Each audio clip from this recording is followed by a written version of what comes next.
Hi అండి, అందరికీ నమస్కారం. అందరు ఎలా ఉన్నారు? బాగున్నారా? నేను మీ రజిత. ఈరోజు నేను మీకు చాలా ఆరోగ్యకరమైన జొన్నలతో అలాగే పాలిష్ వేయని బియ్యంతో చేసిన దోశలు ఎలా తయారు చేసుకోవాలనేది ఈ వీడియోలో చూపించబోతున్నాను. మనం రోజు తినే పాలిష్ చేసిన బియ్యం కన్నా జొన్నలు అలాగే పాలిష్ వేయని బియ్యం ఆరోగ్యానికి చాలా మంచిది. అలాగే షుగర్, బీపీ, థైరాయిడ్, వెయిట్ తగ్గించుకోవాలనుకునే వాళ్ళకి ఇది చాలా బాగా ఉపయోగపడుతుంది. నేను ఇక్కడ తెల్ల జొన్నలని 2 కప్పులు అలాగే పాలిష్ వేయని బియ్యాన్ని 2 కప్పుల వరకు తీసుకుంటున్నాను. ఇక్కడ వీడియోలో మీకు ఎలా కనబడుతున్నాయో బియ్యం నాకు తెలియదు కానీ ఇవి పాలిష్ వేయని బియ్యము. ఇలా తీసుకున్న తర్వాత ఒక గుప్పెడంతా పచ్చి శనగపప్పు, అలాగే ఒక చిన్న టీ స్పూన్ మెంతులు, ఈ 4 కప్పుల కొలతకి 1 కప్పు పొట్టుతో ఉన్న మినపప్పును తీసుకుంటున్నాను. ఒకవేళ మీ దగ్గర పొట్టుతో ఉన్న మినపప్పు లేకపోతే గుండుతో ఉన్న మినపప్పునైనా వాడుకోవచ్చు. ఇలా తీసుకున్న తర్వాత వీటిని ఒక 2-3 సార్లు నీట్గా కడుక్కోవాలి. ఎందుకంటే జొన్నలలో పొట్టు ఉంటుంది, అలాగే పాలిష్ వేయని బియ్యం కాబట్టి వడ్ల పొట్టు అనేది బాగా వస్తుంది. అందుకే వీటిని 2-3 సార్లు కడుక్కొని మనం వీటిని 24 గంటలు నానబెట్టుకోవాలి.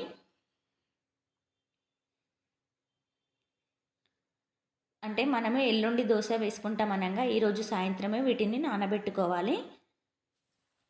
మధ్య మధ్యలో అంటే ఇవాళ సాయంత్రం మనం 5 గంటలకు నానబెట్టుకుంటే రేపు ఉదయం ఒకసారి అలాగే మధ్యాహ్నం ఒకసారి నీళ్ళను వార్చుకుంటూ ఉండాలి. ఇలా నీళ్ళను వార్చుకోవడం వల్ల మనకి జొన్నలు కానీ బియ్యం కానీ పొలుపెక్కకుండా ఉంటాయి.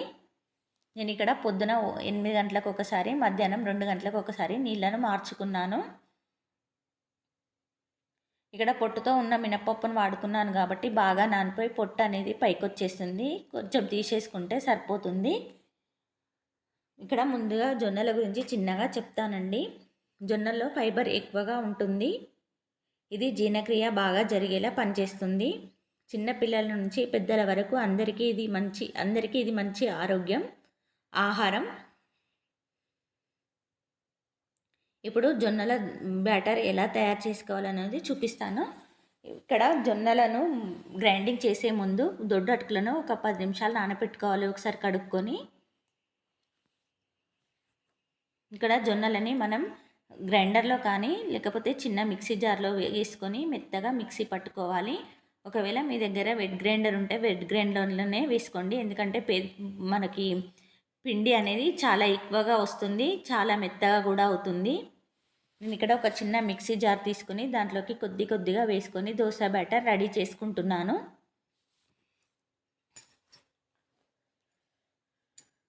ఇలా దోశ బ్యాటర్ రెడీ అయిన తర్వాత ఒక గిన్నెలోకి వేసుకోవాలి. అలాగే మనం ముందుగా పెట్టుకున్న అటుకులను కూడా మెత్తగా మిక్సీ పట్టుకోవాలి.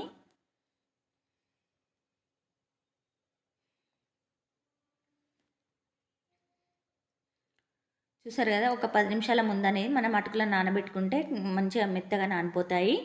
ఇలా రుబ్బుకున్న అటుకులను మనం ముందుగా గ్రైండింగ్ చేసుకున్న పిండిలోకి వేసుకొని ఒకసారి బాగా కలుపుకోవాలి. ఇలా కలుపుకున్న దాన్ని మనం 7-8 గంటల పాటు పిండిని పులియబెట్టుకోవాలి. ఇది సాయంత్రం 5 గంటలకి రుబ్బుకున్నాను.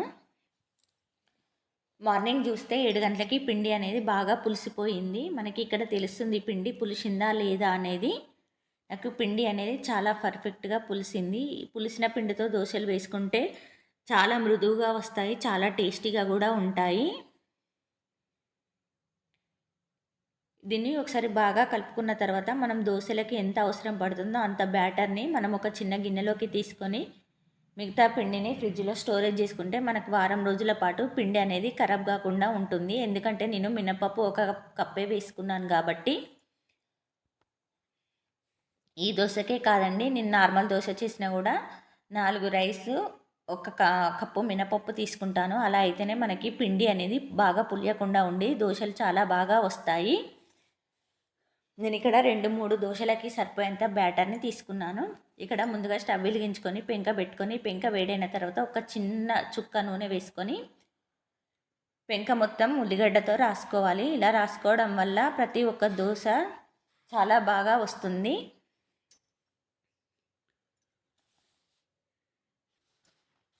ఇలా పిండిని వేసుకొని మనం దోశ వేసుకోవడమే. దీన్ని స్టవ్ని అది ఏమంటారు లో ఫ్లేమ్ పెట్టుకొని వేసుకోవాలి. దోశ బంగారు రంగు వర్ణం వచ్చేదాకా కాల్చుకోవాలి. ఇప్పుడు నేను పైన ఒక చుక్క వరకు ఆయిల్ వేసుకుంటున్నాను. దోశ అనేది చక్కగా కాలిపోయిందండి. చూసారు కదా దోశలు అనేటివి ఎంత పర్ఫెక్ట్గా వచ్చాయో. జొన్నలతో చేసిన దోశలు రెడీ అయిపోయినట్టే. మీకు ఈ వీడియో నచ్చితే లైక్, షేరు అలాగే కామెంట్ చేయండి. ఇలాంటి ఆరోగ్యకరమైన వంటల కోసం నా ఛానల్ని సబ్స్క్రైబ్ చేయడం మర్చిపోవద్దు. మళ్ళీ ఇంకో మంచి వంటకంతో మీ ముందుకు వస్తాను. ఏ వంట కావాలనేది నాకు కామెంట్ బాక్స్లో కామెంట్ చేయండి. ఒకసారి ట్రై చేయకుంటే ఒకసారి దోశలు జొన్నలతో చేసి చూడండి. ఆరోగ్యానికి ఆరోగ్యం, రుచికి రుచి. చాలా బాగా వచ్చాయి దోశలు. Thank for watching.